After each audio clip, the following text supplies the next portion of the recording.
Live from New York, this is WIUR Radio.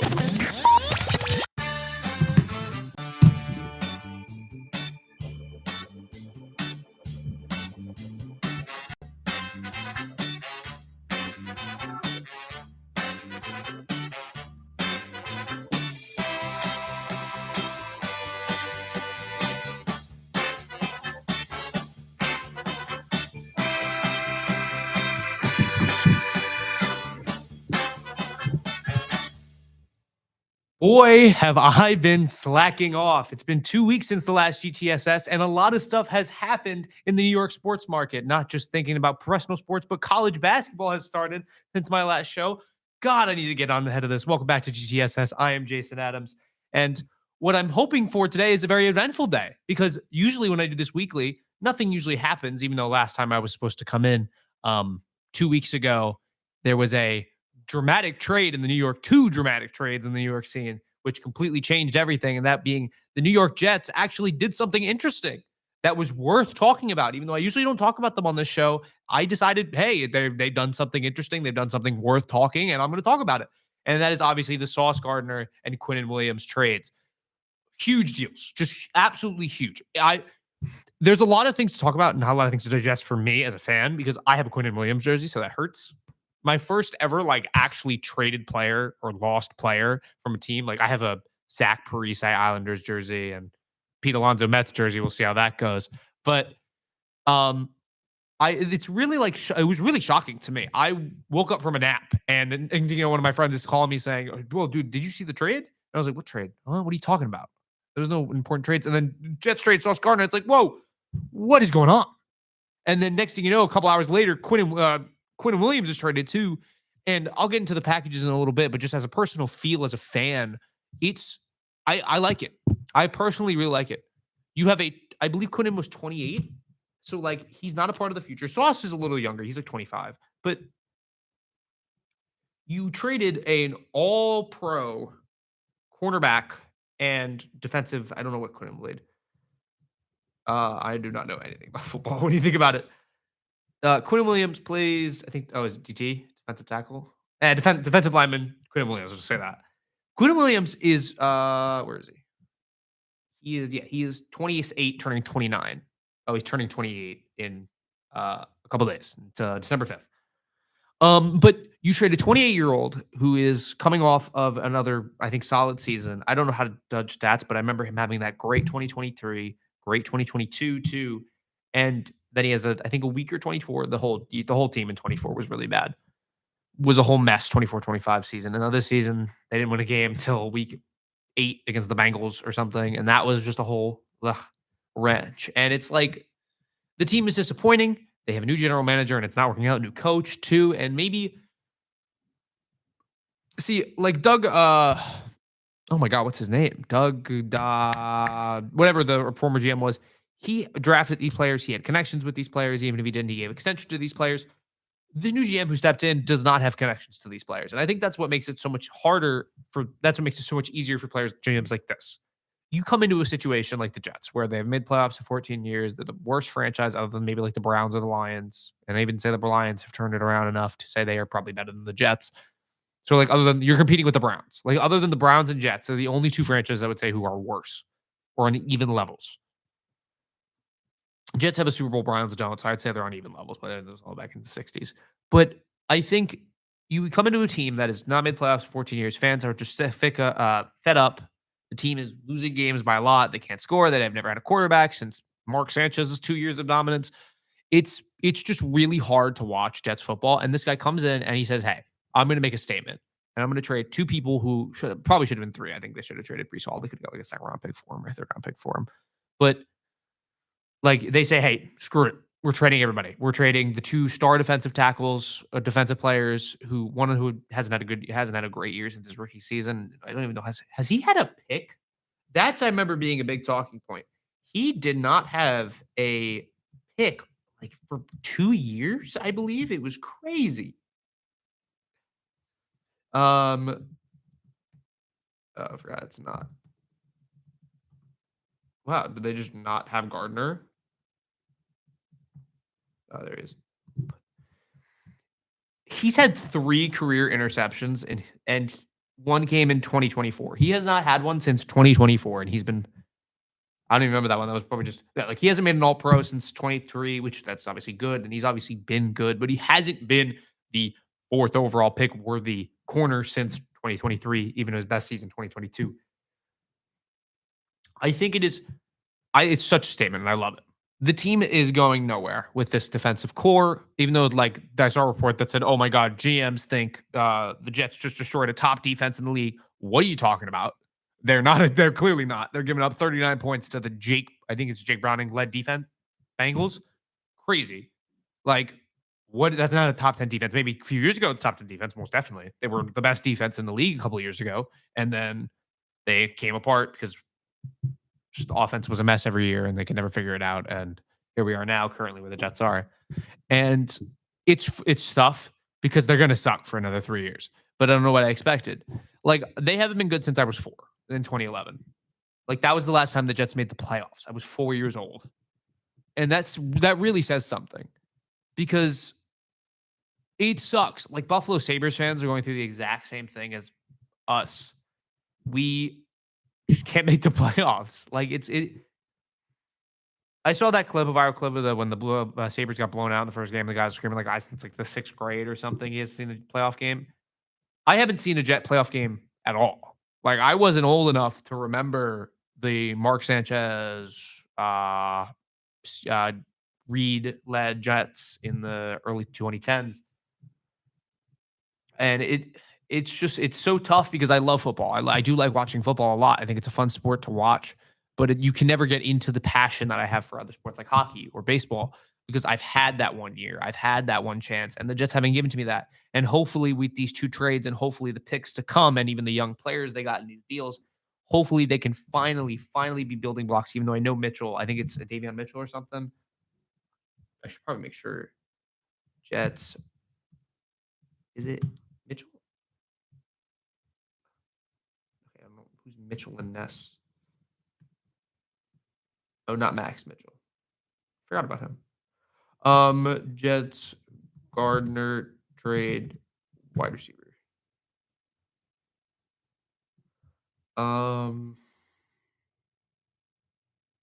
Adonia. Adoni Mitchell. I don't know how to say that exactly, but you have to hope maybe this guy can be a future second coming, like the second wide receiver of the team, even though he didn't have a great game against the Patriots where he dropped like 5 passes and it didn't look great. I saw highlights and it just just makes you want to puke when you see it. Like, it's so frustrating to watch. But anyway, the team's not gonna be good. But you get 2020. Daniel Jones is not gonna last. I refuse to believe that. I know last time I said, like, my crazy take was the Avalanche were gonna miss the playoffs in hockey, and so far not doing great on the takes when I said they're going to miss the playoffs and Buffalo's going to make it. One is first in the league and one is almost dead last. So I'm not really doing too hot in the hockey takes. So maybe the football takes will be better. Daniel Jones is not going to do this next year, 100%. So you don't know how the Colts are going to be. And Cowboys are the Cowboys. They're very inconsistent. They're good, but they're very inconsistent. So you never know where that 2026, 2027 first can be. And that 2027 draft looks like one of the best of all time. So you never know what's really going to happen in the grand scheme of things, even though the last time the Jets had 4 first-round picks in 2000, the guy who tormented their franchise in the entirety of the NFL went in the 6th round. So what's there really to say? But yeah, I'm excited as a fan. I think it's a good step, even though they ruined the tank by winning against the Browns. So now they're tied. And I think the tankathon is looking like there's like a 4-way tie for. Let me look at this. I believe it's a like 4-way tie. Dude, wow, the Pacers are bad. I don't care about basketball. That's wild.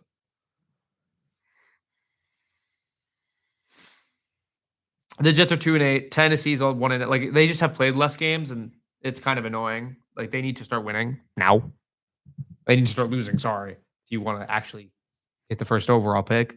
Wow, the Washington Commanders are down all the way here. That genuinely shocks me. I'm actually very surprised by that. But yeah, Jets, I am very excited as a fan of the direction. I didn't want to be bad. I think tanking is much better than being bad, but also having good players. You know what I mean? But yeah, I'm very excited for the team. I think this can be a big turning point. Hopefully, Hopefully, this will lead to finally a year, at least 1 year. If the Jets can make the playoffs 1 year in my life, I would be genuinely happy. Like, I would be content. I haven't seen it once. I'm 17. I'm 18. I'm 18. 18, I'm a freshman, and I still haven't seen it in my life. So it's ridiculous. But yeah, I cannot wait to watch. I'm very excited. I'm not watching, sorry. But I'm very excited for the future.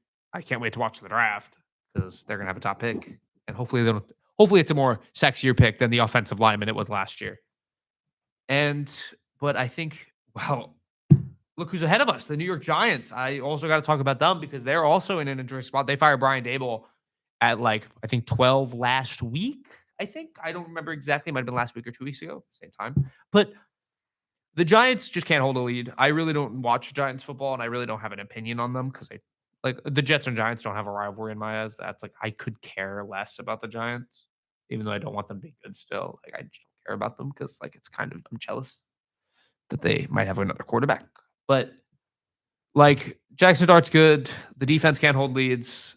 Brian Daboll did deserve it. He was not being a good coach, and I think the GM is going to get fired too. I don't know, but I think I should probably talk about a sport that I'm more qualified for. But yeah, Giants I think will be good, and the football scene is looking kind of bright.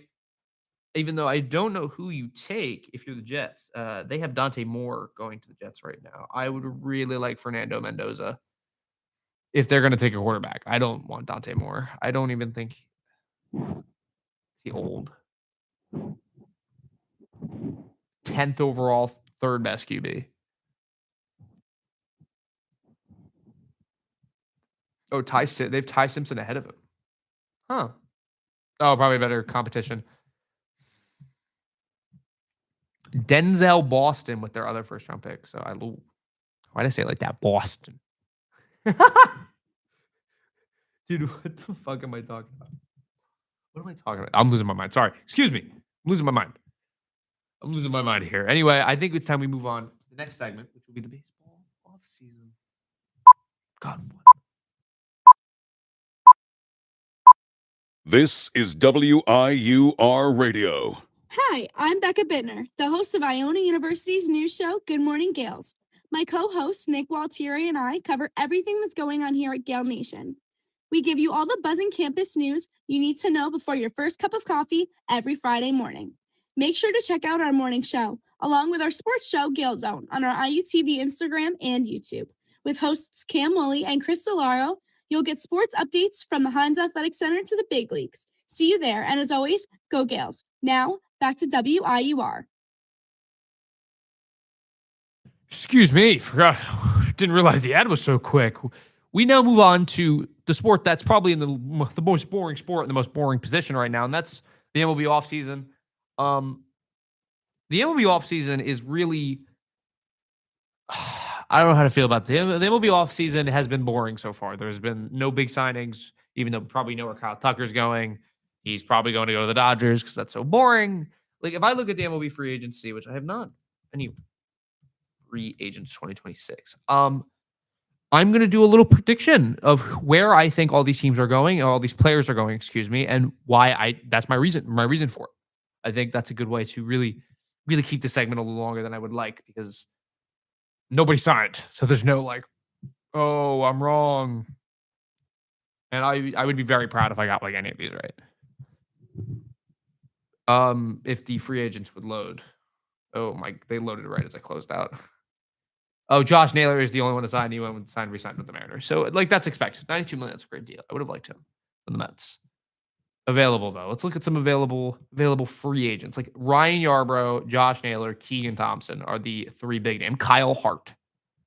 Exciting stuff coming out of the MLB offseason. Just like, okay, Alex Bregman. That's already a tough one. I'd have no idea. I would like him to stay in Boston, but I would also love to see him in Detroit. I think Detroit needs to spend this offseason. I think they need to push themselves over that edge again because they had that good run, then they fell off, and then they went to that 5-game crazy game against the Tigers. And it's like, okay, cool. I think they need that offensive firepower at third base. I don't know who played. I don't know if Carpenter's a third baseman. I don't think he is. I think he's an outfielder.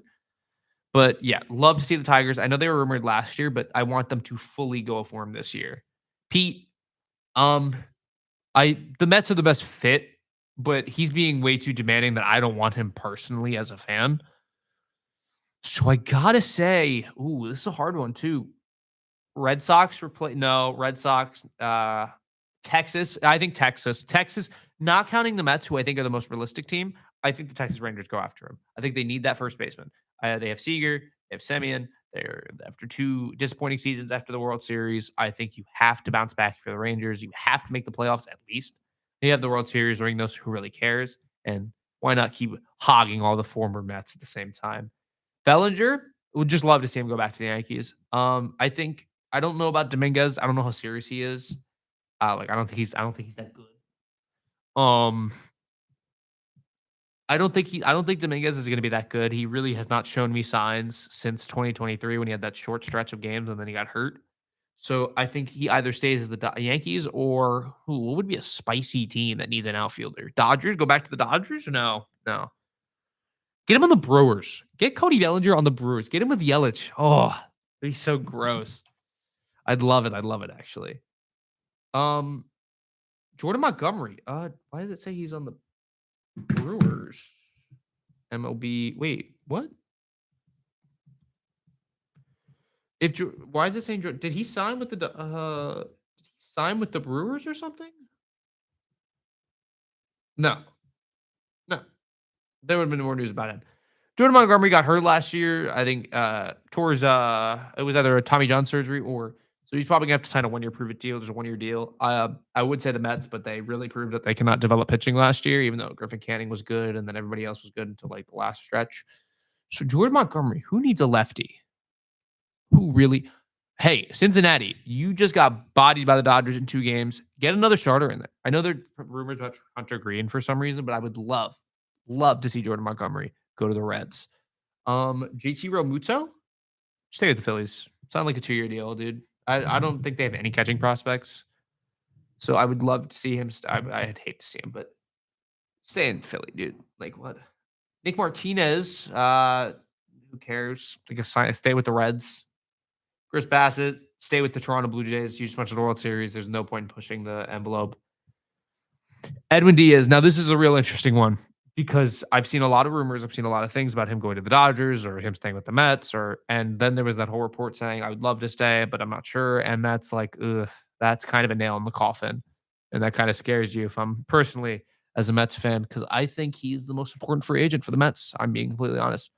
I think they have a lot of prospects that they can replace Pete with. I think I've always been a big Vientos guy for some reason. Like ever since 2022, I've been the biggest Mark Vientos fan. I was on that 2024 breakout. I loved it. I was right. That was like my best sports prediction ever. And then I believed him the entire 2025. He had that great stretch and I was like, oh my God, he's back. Finally, I'm getting proven right.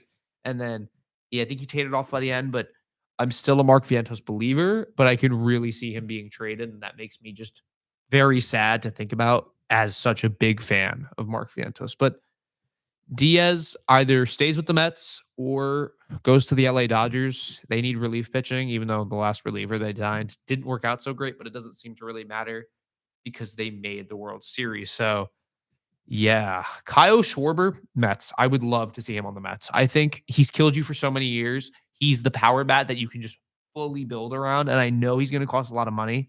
And you already have the bats disappeared last year. The bats, I think, were the bigger overall issue. The pitching was incredible to begin the year, just like incredible. And it proved they won. They were 30 or 20 games over 500 at one point, and they proved why that offense was so good. And then the pitching fell off, and then the offense fell off, and then it was just a mixture of both, just completely tanked the team and missed the playoffs. Worst season I've ever seen in my life. I think Kyle Schwarber as that stable, finally DH, and then this is assuming Pete leaves. I'm assuming Pete leaves, we sign Kyle Schwarber. If we don't sign Pete, then if we sign Pete, then Kyle Schwarber's not coming. But assuming that, I believe Mark Vientos moves to first. I think you call up either Jet. I'm a big young guy believer. I've always been, even though it didn't work out. And even though you have to be patient with them. Because, look what happened with Beatty. Guy broke out last year finally after waiting for so long. The guy proved he can be the next Jeff McNeil on the team. Just play all the positions in the world and play really good defense with a solid bat. And I love that. And it's really rewarding to finally see a young player for turn out. Hopefully next year that turns out to be Alvarez. Guy's only 24 and he's shown bright signs.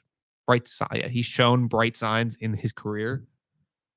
But yeah, Charlie Marte, I really have no idea. I know there was rumors about him going to the Royals last year, so I will say the Royals. I think there's nothing crazy really to just talk about Starling Marte. He had a really good year last year, and I was actually very impressed. I thought he was going to fall off, suck, and be very bad, but he was actually very good for the team, and he was that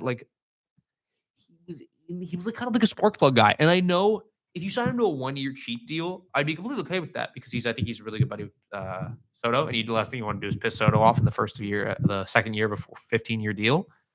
So I would say either Royals, because I think they were interested in him, or just stay with the Mets on a cheap deal. Lucas Giolito, I actually have no idea about Lucas Giolito. Ooh, it's actually kind of hard. Lucas Giolito. I'm trying to think here. Lucas Giolito. He wasn't great. Excuse me for the cough. He wasn't great. He was good, pretty solid in the Red Sox, but I don't know. Do they say the same with the Red Sox? No. I think the Angels are going to do a stupid move this year, like they always somehow do. They always sign guys past their prime, and they traded for him back a couple years ago in 2023, and then they waived him for nothing, and it was really funny. So I'm going to say the Angels. I'm going to say they bring in a starting pitcher. They look good, man. I liked the Angels a lot last year, and I think they need starting pitching, and that will be that. I think Lucas Giolito could maybe be that guy. I hope he be that guy because I don't want the Angels being bad anymore. Please let Mike Trout see a playoff game again. Framber Valdez, no. If I'm a team, I'm not signing Framber Valdez. I really do not care. After an hour like that, I wanted him as a Mets fan, and then he did the whole thing with throwing the pitch at the player, and it's like, okay, dude, what are you doing? I don't want him anywhere near my team. And you know what? Since they deserve it, Braves, they signed a guy with PEDs. They have a guy who they have Marcelo Zuna and Jerkson Profar. So, I'll stand by my opinion. Miles Michaelis out of baseball. I'm not predicting anybody for Miles Michaelis. He's not it's actually, dude, Miles Michaelis is probably the craziest player I've ever seen. Like, how is this guy still in the league? Hey, 0.4 WAR, actually. Never mind. I'm wrong about him. But he had a really good 2022, and then had a 1.9, and then he had a 0.3. Actually, have I been a little too? Oh, never mind. A 4.78, a 5.35, and a 4.84. How is he still in baseball? It's actually very funny. Genuinely love it. I'm not predicting retirement. I don't know. Michael Conforto was not good for the Dodgers. Ooh, this is kind of a hard one. Let's say who needs a first base? Who needs a left fielder? Not the Dodgers. The Colorado Rockies. They always love signing old guys for no reason, older guys who are past their prime for no reason. So let's say the Colorado Rockies for Michael Conforto. Rhys Hoskins. Ooh, okay. Miami Marlins. I think, okay, I need to start throwing actually, change that. Rhys Hoskins, Pittsburgh Pirates. There was a report by, I believe it was Jeff Passan, who said the Pirates want to spend and they want to trade. They want to, Connor Griffin, they want him making the roster this year, hopefully at 19, which is wild. Only a year older than me, by the way, or maybe 2, but can't wait. But I would love to see them spend money. Paul Skeens deserves to pitch a playoff game, and maybe it's Rhys Hoskins. I think they need to do more than that. They're the Pirates, but the offense should be the focus. Kyle Tucker, Dodgers. It sucks, and it really is bad for baseball because we're not going to have baseball in 2027. So this is hopefully the last chance for the Mets to win the World Series. Fingers crossed. Not for baseball shutting down, but hopefully the Mets win the World Series. I think they just go. I think he goes to the Dodgers. I think the sport's so boring. Everybody wants to be a Dodger. It sucks, but he is. It's true. If he doesn't, though, I'll say he stays with the Cubs. I think the Cubs need him, even though he wasn't good at the end of the year. But I think the Cubs need that star bat, and he is that star bat, especially after giving up Cam Smith and giving up just mostly Cam Smith. Marcell Ozuna, hopefully out of baseball. I've always been a Marcell Ozuna hater, and I really want him out of baseball. Always have, always will. It disgusts me that he's even here still. David Robertson, who needs bullpen help? I'd love him on the Mets. Love it. Would love it on the Mets. I think he give him a 1-year, $10 million deal and just say, wing it, dude. Just go pitch a ball out again on the Mets. Hopefully this year we'd be playing playoff games instead of trading at the deadline. Max Scherzer, Verlander, I believe, is retiring. He should retire, and he probably won't retire. He probably will be forced into retirement. So Verlander retirement, Scherzer. Who? The Guardians. I'm gonna say the Guardians. I think they're one of those teams that like, okay, let's take a. Actually, no. He goes back to the Diamondbacks. I think I get wild. Scherzer gives me vibes that he can pitch longer. Like he thinks he can pitch longer, and he probably will get one contract offer. I'm gonna say back to the team that originally drafted him third overall. Let's go the Arizona Diamondbacks for Max Scherzer. Coming down to our last few ones here because we're starting. Oh, actually, there's a lot more that I didn't realize. That was. Let me try to get. Is there a way to really just specify players that I actually care about that are actually interesting? Gleyber Torres stays a Tiger. I don't actually. No, I'm not going to say that. He's the Pirate. He's giving me Pirate vibes. I think the Pirates signed Gleyber Torres to like a 4-year deal. Oh wait, no. Excuse me, not the Pirates. They already have Connor Griffith. Forgot his name for a second. This is a hard one. The Baltimore Orioles, I think, spend a little bit. Oh, they need pitching. Don't think. No, not the Baltimore Orioles. Excuse me. The Rays. I think the Rays finally check the books out. Finally throw some money at somebody. Or the Cubs. I'm going to say the Rays with the Cubs. I think that's a fun one right there. Hassan Kim goes back to the Padres. I haven't seen the Padres yet. I think it goes back to the Padres. Raisel Iglesias, I think, just stays with the Braves. Yoan Moncada? No idea. Oh, Oakland Athletics. I don't think he gets that much money. Like, who cares, really? John Gray goes back to Colorado. Go try to make your heyday back. Luis Ariz. Such a complicated player, Luis Ariz is. The Yankees. They give me vibes that they're going to think old school and just try to sign a guy. Oh, he can get base hits. I think the Yankees sign him. Zach Gallen. This is where I'm going to go with Baltimore Orioles. They gave up on Corbin Burns. They got nothing for him. They didn't spend any. They last big offseason they signed Charlie Morton. And what are we talking about here? Charlie Morton's not a big free agent signing in 2025. Zach Gallen would be a 2025 big name free agent. I'd love to see Zach. I'd love to see Zach Gallen on the Baltimore Orioles. Finally give that young core a chance to win playoff games because they haven't won a playoff game since this young core really came in. After 2 great regular seasons, they didn't win a playoff game.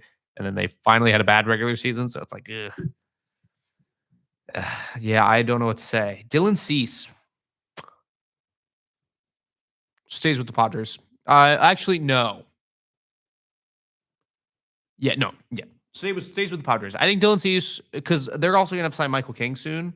So I think he's the one to stay with the Padres. Zach Eflin, Baltimore. Stay in Baltimore, dude. I actually like Zach Eflin a lot, and I would like him to be on the Mets. But I think, realistically speaking, I think he should stay with the Orioles. Shota Imanaga, Mets. I would love Shota Imanaga. I think the crafty lefty, they've always crushed him. And I would love to see him on the Mets. Paul Goldschmidt, I'm going to just start jumping around. Paul Goldschmidt, stay with the Yankees, dude, or go back to Arizona. Either go back to Arizona. Actually, yeah, no. Never mind. Forget all that. Go back to Arizona. I'd love to see him back in an Arizona uniform. Absolutely, man. Like, just such a cool story if he does. Michael King, him and Shota Imanaga, I would love on the Mets. Genuinely. I think that is the most, perfect 1-2 punch that the Mets can sign this offseason. No, I'm not the biggest fan of spending that much money this offseason after a disastrous of last year, but would love to see the Mets. Looking at it, though, I really don't know who,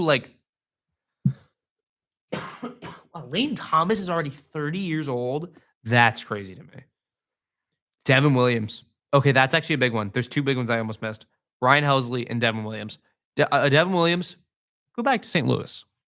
I think he signs a 1-year prove-it deal to try to get that big bag again and signs a cheap 1-year deal with the St. Louis Cardinals. And Devin Williams, wow, his value tanked this year, but I am still a believer. I mean, I know Pete broke him after just one swing, but I think he ended up having a really solid second half. Yeah, it was negative 0.3 WAR. It really sucks what happened to this guy, dude. Oh my god. Gave up, excuse me. Gave up 3 runs all last year and then gave up 30 more this year and only 40 more innings. I would love the Mets to sign him. I'd love that. So yeah, would absolutely love to see Devin Williams. Excuse me. Would love to see the Mets. I know we always talk about pitching lab stuff. Fix Devin Williams. He's got a gross changeup. You just need to add another pitch to that. And looking at it now, I will keep scrolling because I almost missed those 2 big guys. But please bring back Wilmer Flores. I just saw Wilmer Flores. Please bring back Wilmer Flores. Oh my God! Please bring back Wilmer Flores. I would cry. Andrew McCutchen, stay with the Pirates, please. Just keep playing. Keep signing 1-year deals there until you retire. Griffin Canning won't be back, which really sucks. And he was really good for us, but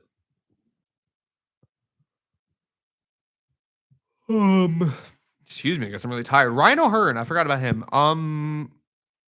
Who needs DH?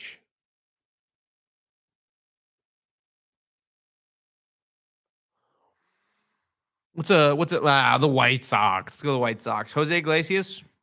I would say the Mets, but I don't want him on the Mets. I really just want to leave 2024 behind. And I know a lot of fans are going to want him back because he's a vibes guy. Just keep him back. Keep him back. 2024 is a year to remember. And if he comes back and sucks, it will be tainting his legacy here as a Mets fan, in my opinion. But yeah, looking at the free agents like Gary Sanchez, Dustin May, that's a fun project, but I'm not going to talk about him really. It's not important. Miguel Castro, James McCann, John Means. I'd love the Mets to sign John Means. Absolute franchise legend, by the way, and MLB The Show. Loved him. Who are some restricted free agents, actually? Let's look at some free agent. Oh, MLB's different. Anyway, I think that's finally it for the free agency. It's a little stronger this year than last year, I think. Last year was not great from what I remember. Especially at last year, especially. Oh wait, no, my last year was one. What am I talking about, dude? Last year was Juan Soto. What am I on, dude? Oh my God, what am I talking about? There's nobody near Juan Soto.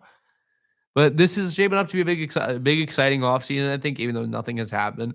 I'm not going to talk about Murakami because I don't think he's going to be that good. So he's not worth talking. Like, dude is like the Joey Gallo of the Japanese league, and he's barely hitting fastballs. So it's like, what's the point of talking about it? But yeah, I can't wait for the MLB offseason to actually start signing players, even though it's been going on for about a month. Oh, well, half a month. It's the 18th, started the 1st of November, I believe. I can't wait. Can't wait to see what happens and what plays out.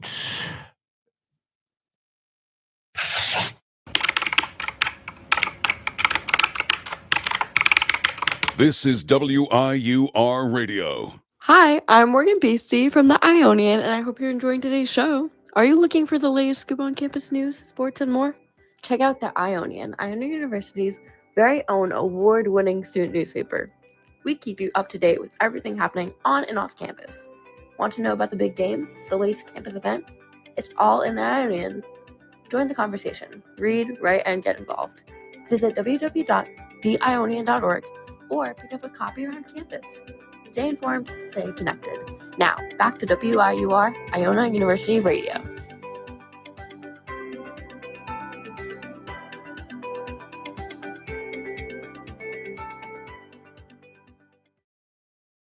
We welcome you back to GTSS. I'm Jason Adams, and now we move on to the sport that actually is the most interesting in the town right now in the city of New York.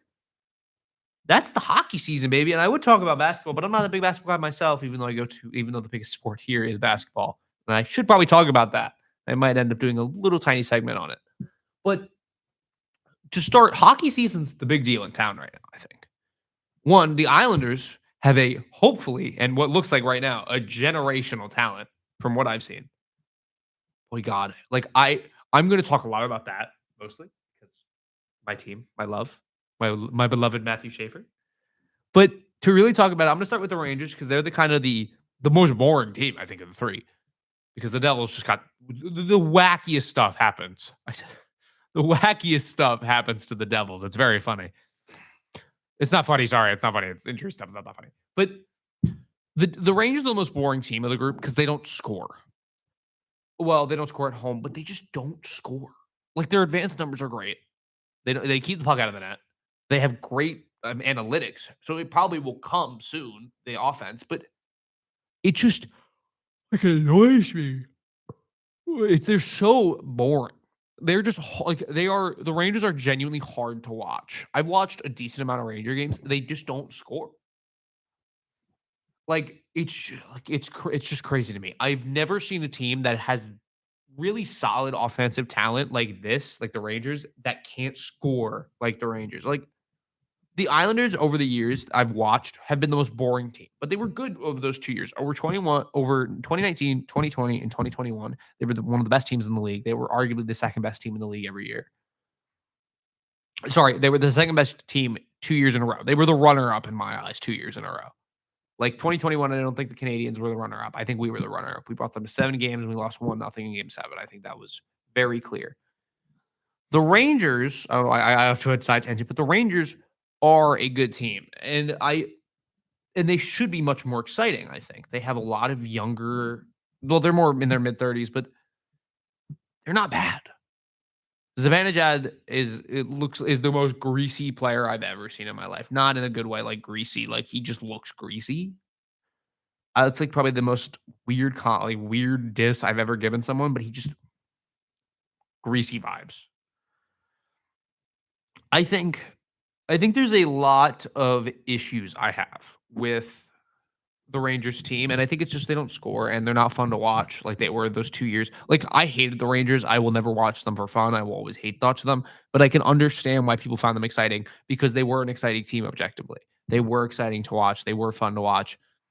And this year they're not. And they're not like they're seeing results semi.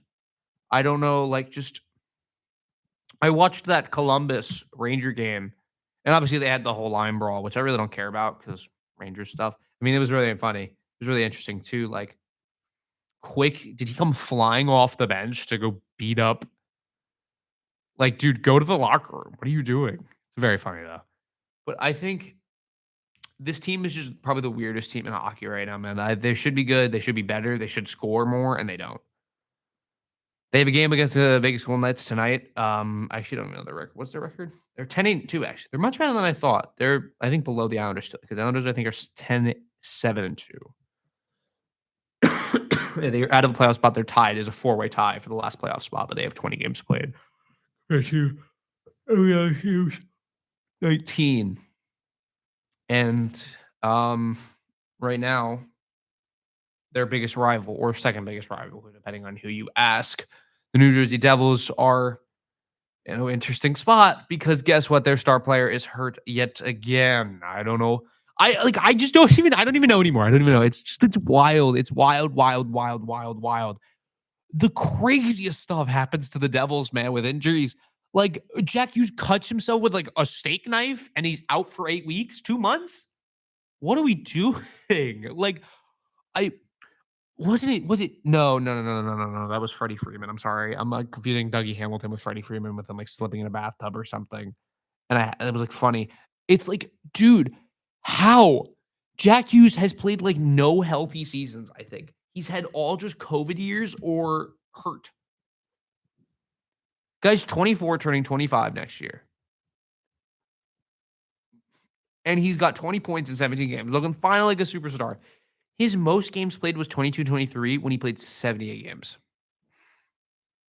Like that, he still missed 4 games and he had 99 points. Like everybody knows how good Jack Hughes is, and he probably would have had a 100-point season if he did healthy. Had a 74-point season in 23-24, got hurt. Had a 70-point season in 24-25, got hurt. Had a 20-point season in 17 games, got hurt. And he's probably going to miss 20 more games of the season again. He played 61 games, played 56. Is that actually a full season? Wait, did he play a full season? No way. Did Jack Hughes actually play a full season back then?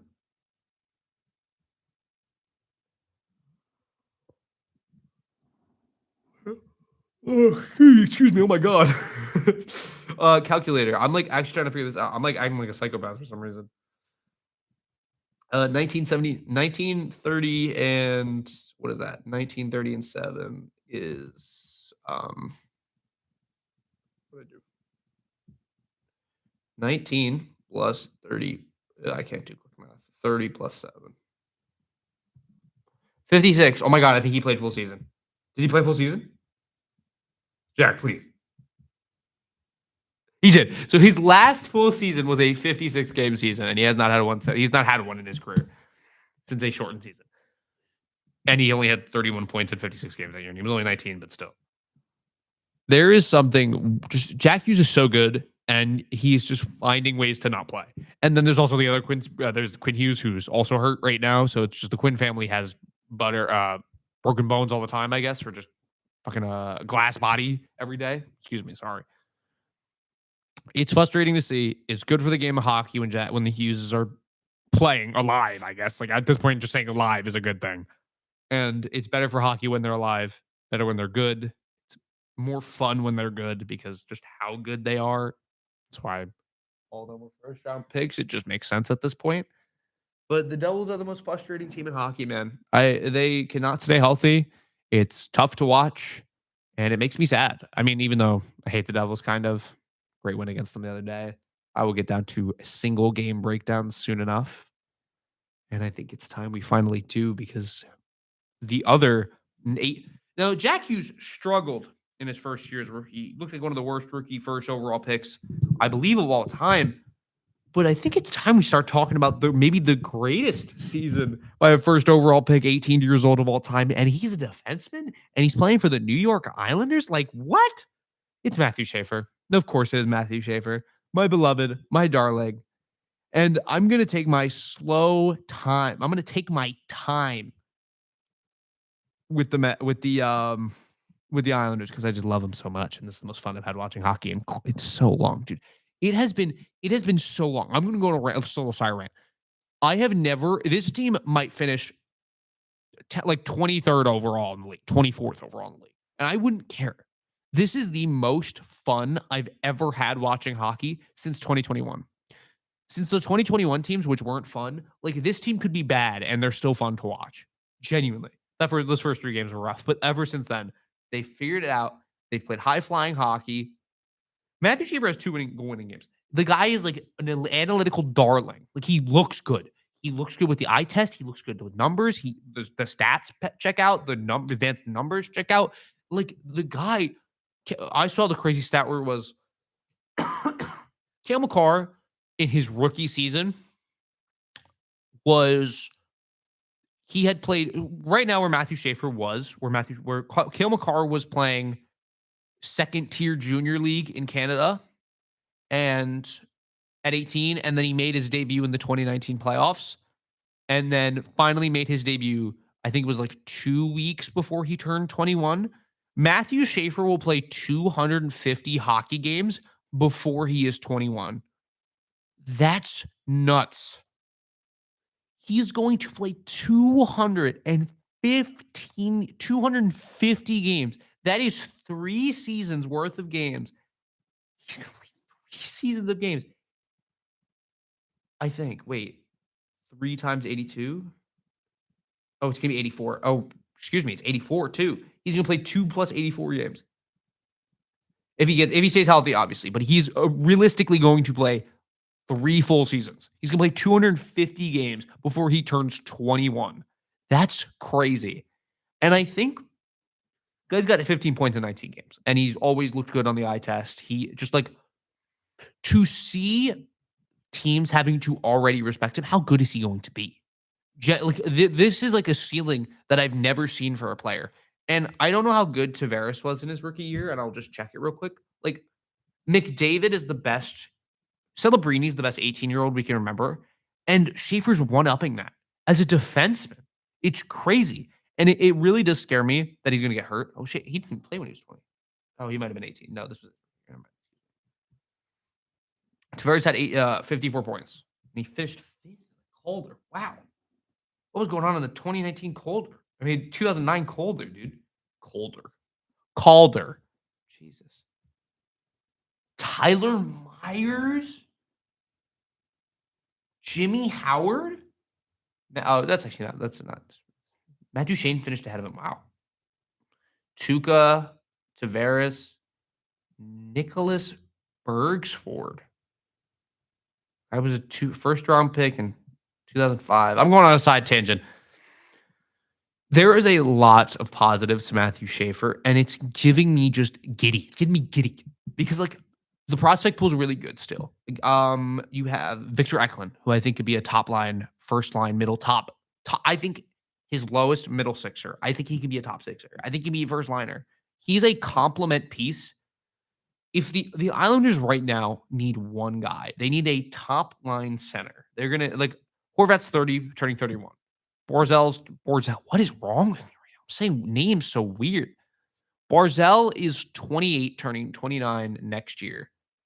And Barzell's never been a number one center. He's never had great line mates. Like I love Barzell, and he's a low end number one center, but he's not the superstar number one center I think the team's gonna need. And I think looking at the draft coming up, you have a chance to draft that, which is why I think a lot of Islander fans are conflicted by what do? You're at a crossroads. Do you tank, or do you, for the better of the development, you hope you're good for Matthew Schaefer? And he's a superstar in the league, hopefully. So that's a piece you build around, and that's not a problem. But you really have to worry that this team doesn't have that number one guy yet. And I think they will get that eventually. Like I think they have a bunch of complementary pieces to Schaefer right now. They don't have a defensive partner for him, which we'll get about, but the team has a lot of forward pieces for him. They have a lot of building blocks. They have a core. That's what somebody said. They have a core. And I think there's a lot of positives to having this built-in core already. Because Richie, who hasn't scored a point yet, I still think will be a second-line center of the future. I am not worried at all about him. Like I think he's so good defensively that he'll learn the offensive game. Eklund I talked about. Yzerman, I still think is going to be a 40-goal scorer in the league. If you get league, what is wrong with me right now? Just blah. I'm going to punch myself in the face. God. Cole Yzerman, I think, is still going to be a 40-goal scorer in the league. Like I'm such a big believer in Cole Yzerman. I think, who else am I forgetting right now? Aitchison. Obviously, Aitchison's not going to be scoring 40 goals as a defenseman, but a second pairing defenseman, I think he could really be that. I genuinely believe Aitchison can be a good middle six defenseman, a middle four, a bottom six to middle man defenseman. Like I think he's going to play. He's going to lay booming hits. Already love him, by the way. Spraying that fan with the water. Just love that energy. Guy's a grown-ass man chirping 19-year-olds. It's like, you deserve it, you know? And then he got suspended. It's like, piss off OHL. You should be promoting that. That's real energy. That's a real superstar right there. Spraying, not caring what the fans think. And then, but the team's in a really tough spot because you have still so many you still have good players. Like, the team just got objectively the luckiest team. Like, they might, if Schaefer turns out to be a superstar in the league, they are the luckiest. This is the luckiest move in franchise history. Other than that and Bossy falling to 15 or 16 in the draft. Like, this is the luckiest the franchise has ever been. And there's no other way of saying that. Getting what looks like franchise changing, like just NHL changing player, he's crazy. And you got him as the 22nd team. You finished 23rd or 22nd in the league. We don't deserve it, but we do deserve it. Because the Islanders have never had a player like this. They've never had a franchise player like this. They've had franchise players like this, but they've never had a player like Matthew Schaefer. Tavares was a very good player, and I still hate him, and I will always hate him until he retires. Until he retires with no cups, I will not hate him then, because he probably took away a cup from us by leaving for nothing. Oh, nothing. No. God. But he was a very good player. But he never had the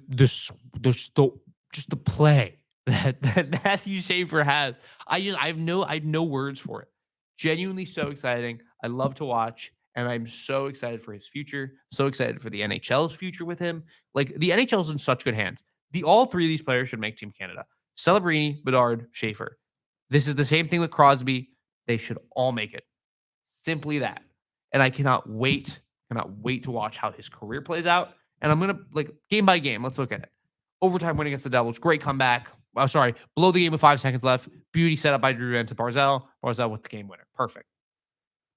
Vegas. Booming one-timer by Barzell to get right past, I believe it was Akira Schmid. And then Peugeot with the shorty in overtime to win it. Driving up the trade value. Absolutely love to see it.